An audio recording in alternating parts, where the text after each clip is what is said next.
Bonjour à tous, j'espère que vous allez bien. Ravi de vous retrouver encore une fois pour cuisiner ensemble dans la cuisine d'Esma Délices. Et cette fois-ci, on va réaliser ensemble le pain farci. Pour vous expliquer un petit peu ce qu'on va faire, c'est un pain farci, une pâte travaillée avec du lait, des ingrédients comme d'habitude qu'on a tous à la maison. Et ce qu'il y a de différent dans cette recette-là, c'est une recette qui a fait un carton sur Instagram.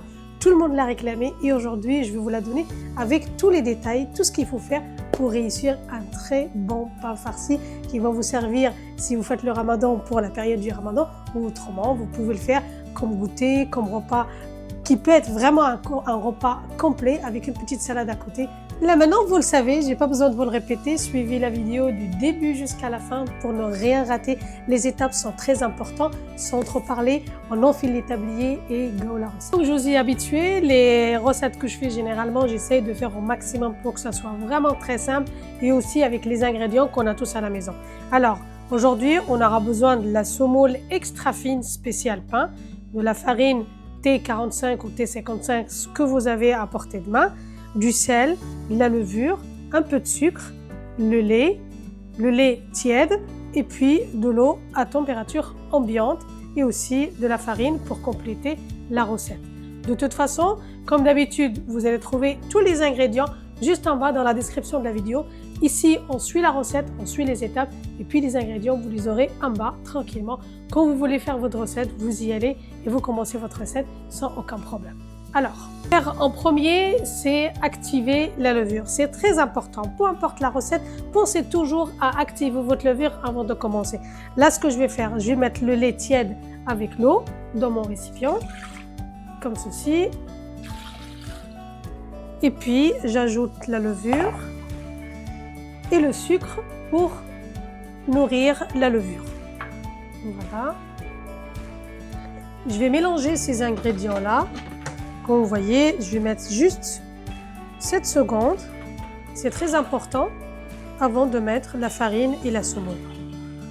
C'est vraiment très pratique parce que normalement, si je n'avais pas le Thermomix, tout simplement, j'aurais pris un bol, mettre mes ingrédients, l'eau, le lait et la levure, mélanger avec un fouet et puis après, ajouter ça à ma farine. Alors que là, je mets tout dans le récipient, je mets mes ingrédients, je mélange et le tour est joué. Alors, là, c'est bon, c'est mélangé. Je commence à mettre les deux farines. La farine blanche, T45, T55, comme je vous dis, parce que j'ai eu beaucoup de questions par rapport à ça. La farine que j'utilise généralement, c'est la 45 ou la 55. Je n'irai pas au-delà, sauf si je fais de la pizza. À ce moment-là, il y a d'autres variétés de farine pour la spéciale pizza. Alors, je mets la quantité de la semoule extra fine que j'ai, plus la farine. La farine, elle est tamisée. Comme je vous dis toujours, il faut absolument tamiser votre farine avant chaque utilisation.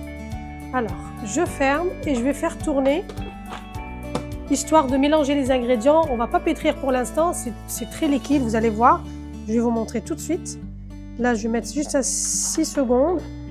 Comme vous voyez, on entend, c'est vraiment liquide. Là, c'est le starter pour activer la levure, pour qu'on puisse avoir un résultat vraiment très moelleux. Alors, j'ouvre.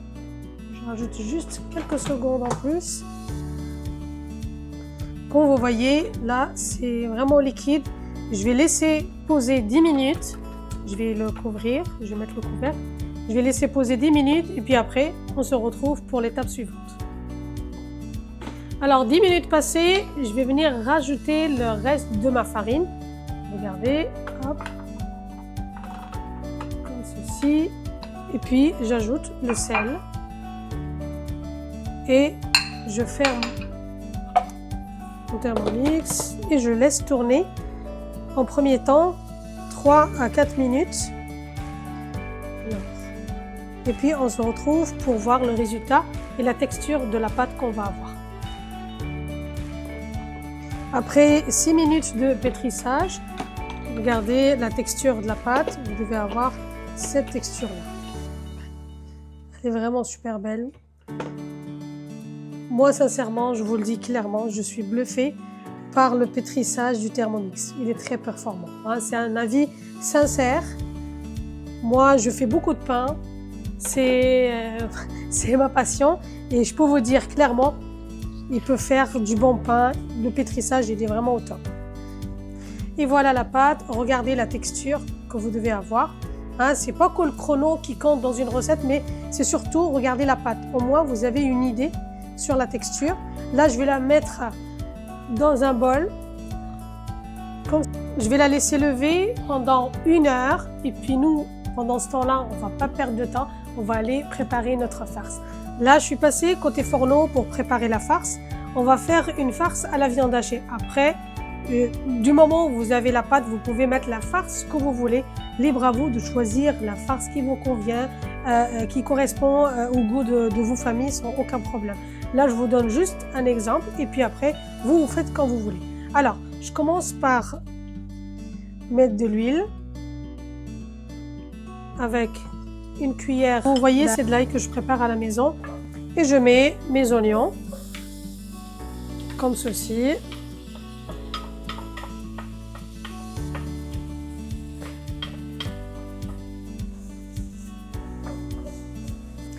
On va les cuire jusqu'à ce que ça devienne translucide et puis après, je rajouterai les autres ingrédients.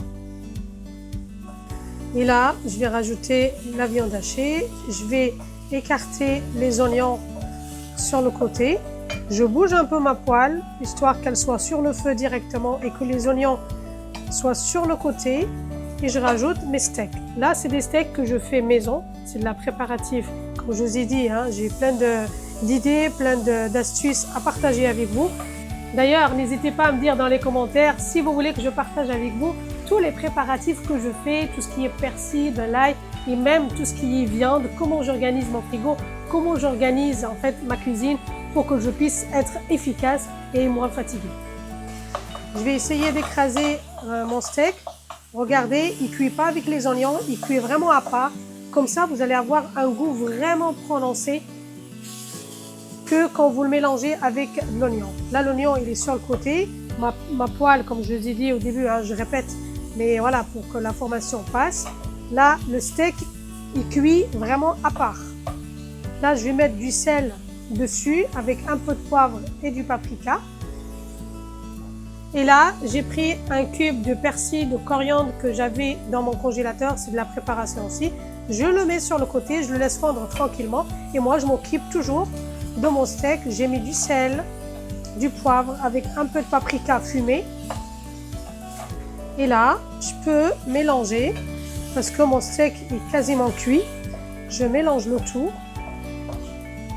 Et là, mon persil aussi, il va fondre.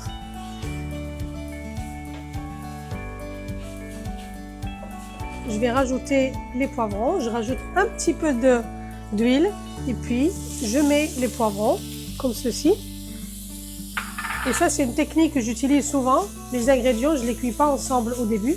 Ça, c'est une astuce vraiment de professionnel. Essayez d'écarter les ingrédients. Comme ça, en fait, ça permet même de ne pas utiliser beaucoup de poêle. Là, vous avez en fait une poêle, vous pouvez faire toute la préparation dedans. Je mets un peu de sel, un peu de poivre aussi. Et je vais laisser cuire tranquillement jusqu'à ce que ça devienne translucide. Et en même temps, je suis à côté. J'ai les aubergines, je vais les cuire tout seul. J'ai pris une poêle avec de l'huile. Je vais rajouter mes aubergines. Je mets un peu d'ail comme ceci, un peu de sel et un peu de poivre. Je mélange le tout et je vais les laisser cuire aussi avant de mélanger tous les ingrédients dans la même poêle. Là, mes aubergines, ils sont cuits. J'ai rajouté un petit peu de paprika pour un peu ajuster le goût. Et puis, je vais venir mélanger tous les ingrédients comme ceci. Et comme ça, je suis sûre que je vais avoir un très bon goût. Ça veut dire que tous les ingrédients, ils sont mélangés, mais le goût est là. Ça veut dire que je vais sentir les poivrons, je vais sentir les aubergines et aussi mon steak. Je vais baisser le feu, je vais laisser cuire 3-4 minutes et puis on passe à la prochaine étape. Là, approchez-vous. Vous allez voir la farce, elle est vraiment excellente. L'odeur, je ne vous explique pas. Là, ce que je vais faire, je vais arrêter le feu. Je vais la laisser tiédir sur le côté. Après 30 minutes de levage, regardez la pâte. elle a bien levé, regardez, elle est vraiment bien. Là, je vais la mettre sur mon plan de travail. Essayez de la descendre, regardez derrière. Ça prouve que le résultat va être fabuleux. Là, j'ai préparé tout ce qu'il faut, tout ce que j'ai besoin. Là, je ne vais pas essayer de la travailler, juste la déglazer. Et puis, je vais commencer à couper mes pâtons.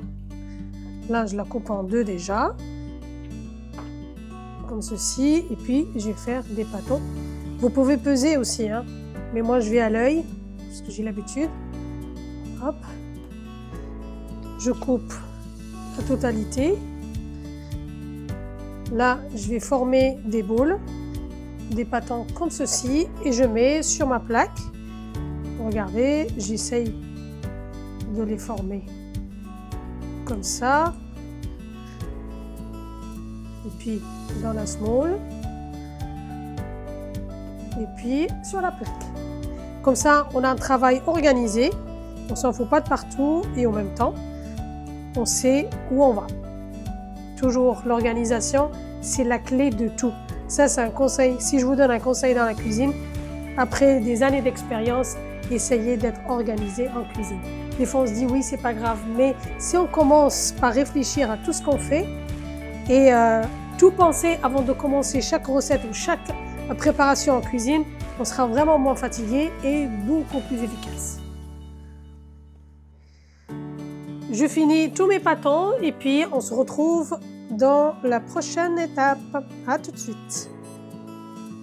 Une fois fini, je couvre et je laisse poser 15 minutes de temps. Après 15 minutes, je commence à récupérer mes pâtons. Je les étale comme ceci. Vous pouvez tous les étaler avant de commencer de farcir. Mais moi, je vais vous montrer un exemple. Regardez. Vous étalez bien. Vous le mettez ici sur le côté. Vous prenez un autre pâton. Comme ceci. Tournez. Comme ça. Hop. Et vous récupérez le premier. Vous mettez votre farce au centre. Comme ceci. Voilà. On essaye de garder quand même un peu de marge. Voilà, comme ceci. Et puis, je mets un peu de fromage. Ça, c'est facultatif, hein. Si vous voulez sans fromage, ça peut se faire aussi, hein. Mais voilà, moi, je préfère avec un peu de fromage. Et puis, je récupère le deuxième. Je le mets par-dessus et je ferme comme ceci. Approchez-vous. Je fais comme ça, je prends et je roule sur le côté, comme ça. J'appuie et je roule. J'appuie, je roule, je tourne, comme ceci, jusqu'à terminer tout le tour.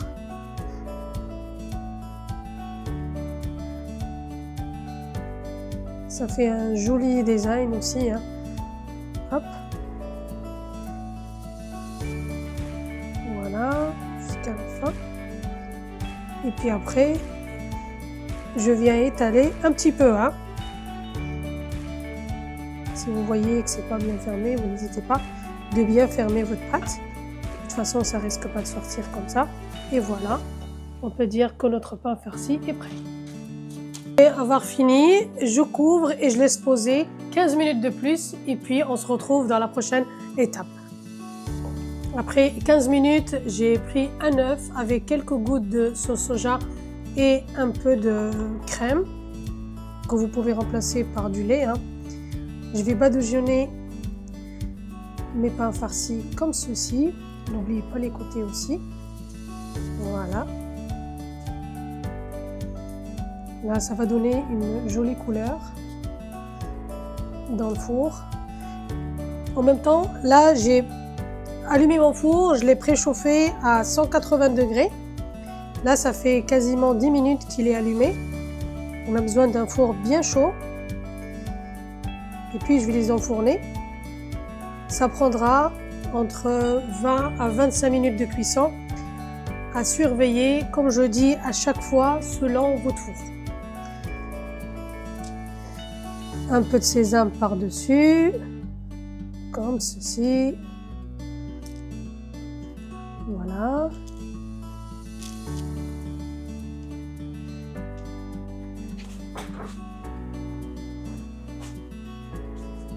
Je vais les piquer pour pas que ça gonfle un peu trop.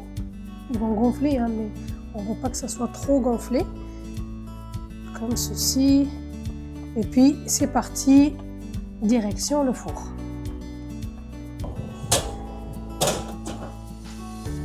Vous pouvez les farcir comme vous pouvez les laisser nature, comme ceci. Regardez, une fois j'avais mis tout à l'heure mes pâtons en boule, je les ai laissés reposer, je les ai étalés et puis je les ai installés sur une plaque. 15 minutes de repos et puis je passe à la cuisson. Regardez ce que ça donne. Un pain bien moelleux, bien gonflé. Alors, un petit détail par rapport aux natures, comment on va les cuire. Vous mettez votre pâton comme ceci.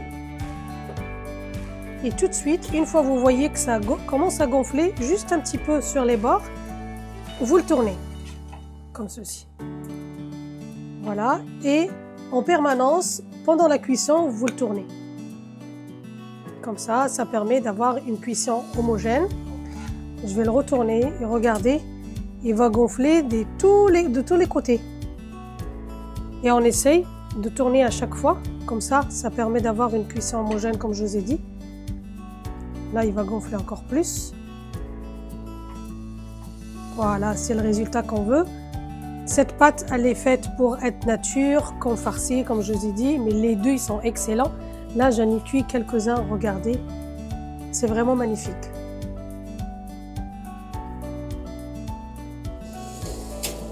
Alors, regardez, une fois cuit, regardez-moi cette beauté. C'est vraiment excellent, la cuisson. Sincèrement, ce pain farci-là, c'est parmi les recettes qu'on fait des millions de vues sur Instagram. Vous pouvez prendre de quoi noter, garder cette recette au chaud parce qu'elle va vraiment vous servir comme je vous ai dit au début.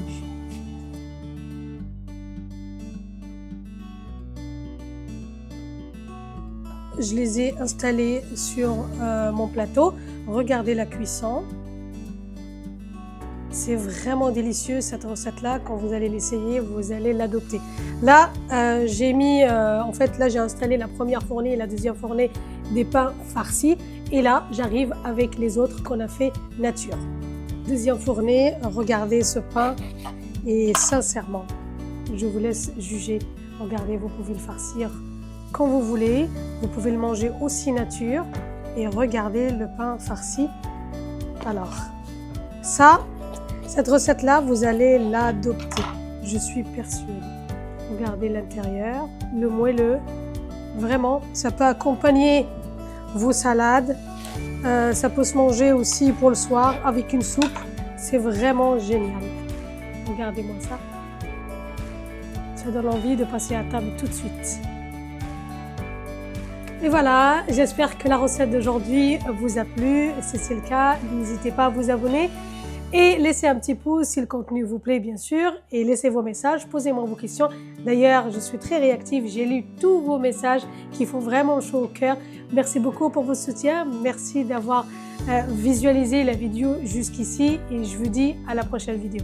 Bye bye!